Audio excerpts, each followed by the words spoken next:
Before we begin, I just want to thank you for listening to the last episode. I know it was a deeply personal and emotionally heavy story, but it was one that I felt I had to tell, because sometimes love asks us to go through the darkness to find the light. So if you listened, if you held space for that story, thank you. I hope it made you feel less alone in your own healing journey. Today's episode is still very personal, but in a different way. It's about healing forward, one small act of love at a time. Hi, I'm Madonna, and this is the Love Tribe podcast.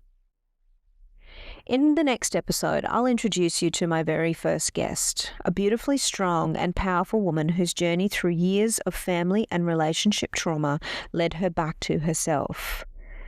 But today, I want to take you back to where this all began, back to the reason that I created this space, back to me, and maybe back to you too. Today, I want to share something deeply personal. It's called the Love List. But before I tell you what it is, I need to explain why I created it. If you've listened before, you'll have heard me speak about slow love and conscious connection. Not just as ideas, but as a way of living and loving. Conscious connection is the essence. It's the feeling of truly being seen and met, soul to soul. It's being awake in your relationships, aware of your truth, willing to be honest about your needs, your fears, your patterns, and your hopes. It's not surface level, it's real, it's raw, and it's present. Slow love is the script that brings that kind of connection to life. It's not about playing games or holding back. It's about letting love unfold with intention. Planting seeds, giving them time to grow roots, not just rushing to pick the flowers. And after 10 years of emotional and physical silence, 10 years of holding everything together for my family, my business, and myself, this is the only kind of love I'm available for now. Deep, conscious, and slow. But I knew if I wanted to receive that kind of love, I had to first become it. I had to start showing up that way for myself. So I created the Love List. Not just a checklist, not a dating strategy, not a challenge for social media. It's a list of 13 acts of love, courage, and healing.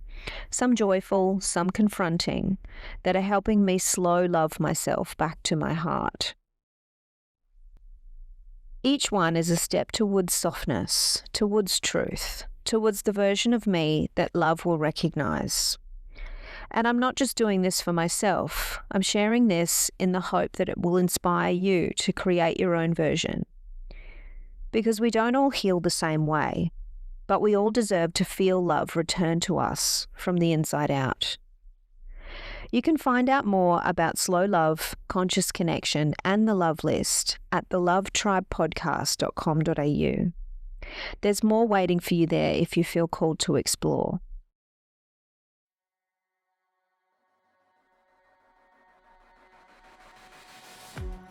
You're listening to the Love Tribe podcast, a space for truth, tenderness, and the kind of love that changes everything. I was guided on this journey, not for praise or performance, but to open the path to unconditional love. The kind of love that holds you, that walks beside you, that proves again and again that love wins. That by trusting something greater, love meets us here, not to complete us, but to walk with us. And when it arrives, it won't just feel like love, it will feel like a promise kept.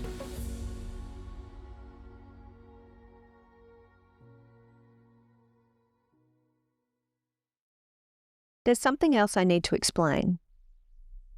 I've never said, I love you to a partner. Not really, not meaningfully. I've had relationships, some deep, mostly complicated, but I've never let those 3 words live in the space between us. And part of that comes from how I was raised, but part of it also comes from one particular moment when I was younger. My first boyfriend was probably the only person I've ever come close to loving in that way. He was my best friend. He loved me, and he said it often. But for me, it wasn't part of my emotional vocabulary yet. I couldn't say it back. I wasn't ready. I didn't know how. Until one day I finally decided to try. I think I knew it was the beginning of the end. But I let the words come out. I said, "I love you." And he looked at me and he said, "No, you don't." And at that moment, something shut down inside me. It made love feel risky. It made me question whether the words would ever land safely, even when I meant them. So I tucked them away, and for years I kept them there. But when I became a mother, something shifted. I didn't want my son to grow up with that same silence. So from the day he was born, I told him I loved him. Over and over, easily, freely. It became the most natural thing in the world. We say it often, and we say it without hesitation. I still remember my mum once hearing me say, "I love you," to Zay when he was a toddler. And she said something like, "If you say that too much, you'll make him gay." That was the world she knew. That was what she believed love sounded like. Too much, too soft, too dangerous. And yet I'd still catch her in the quiet moments when she thought no one else was listening. And I'd hear Zay say, "I love you, Nana," and she'd say it back. It was there. It just hadn't been safe before. So much was shifting in me. I was breaking patterns, choosing softness, speaking love out loud. But it was still only on my own terms, where it felt safe for me to express it. Fast forward to my heart opening and my journey into unconditional love, and something deep inside me knew there was still one place where the words hadn't been spoken, one relationship that had quietly shaped how I gave and received love without ever really talking about it. My dad. If you've been listening, you'll know I've shared parts of my relationship with my mum, how complex and layered it's been, but I haven't really spoken about my dad yet. Growing up, our relationship was respectful but distant, especially when my parents were still married. There wasn't a lot of emotional closeness, and love was shown in quiet, practical ways. Words weren't really part of it. But after my parents separated, something shifted. We became closer. He became more open and more emotionally available. It wasn't sudden, but it was real. And over time, I started to feel a kind of warmth that hadn't been there before. Still, we'd never said "I love you," not once, not ever. That's why the very first item on my love list was this: tell my dad I love him. It happened on the phone, because I didn't want to wait any longer.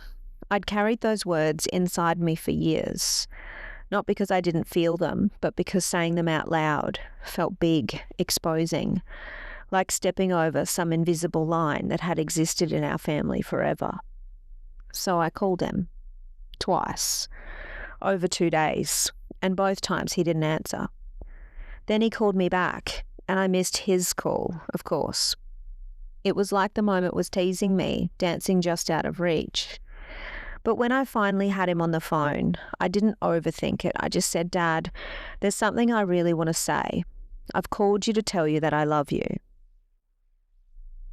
And then there was silence. Not awkward, not heavy, just still. I wanted to cover it with a joke. That's usually my style, but I didn't. I let it hang.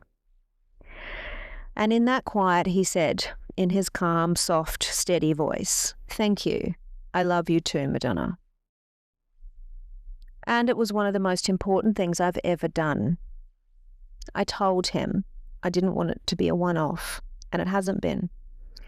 We talked after that about how love was never spoken in his marriage to Mum, how she never said the words in 40 years together, how he just adjusted to that, and how his own parents were the same, and hers too. No one said it, not out of malice, but because they just didn't know how. They didn't have the tools, they didn't have the space. But I do, and I wanted to do it differently. At the end of the call, something happened I didn't expect. My dad said, "I love you, Madonna."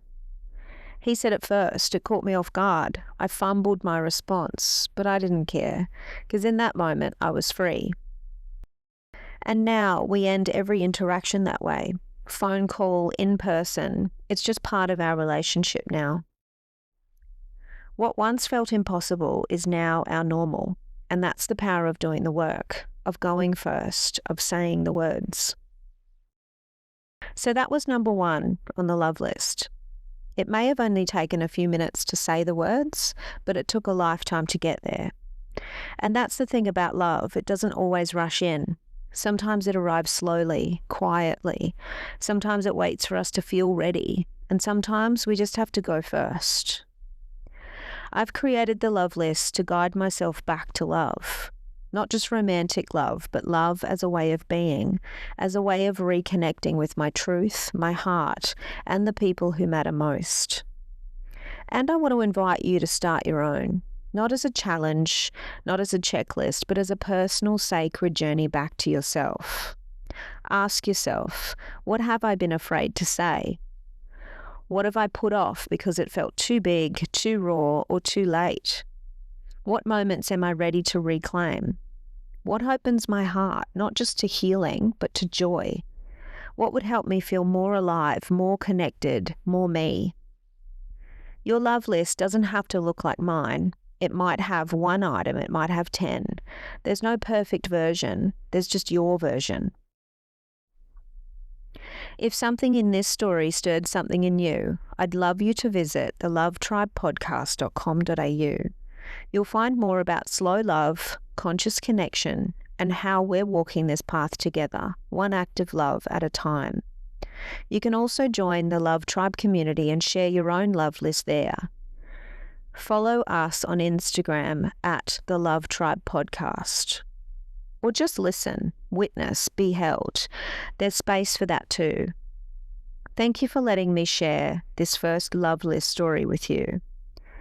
I'll be back soon with my very first guest, a beautifully strong and powerful woman whose journey through years of family and relationship trauma led her back to self-love.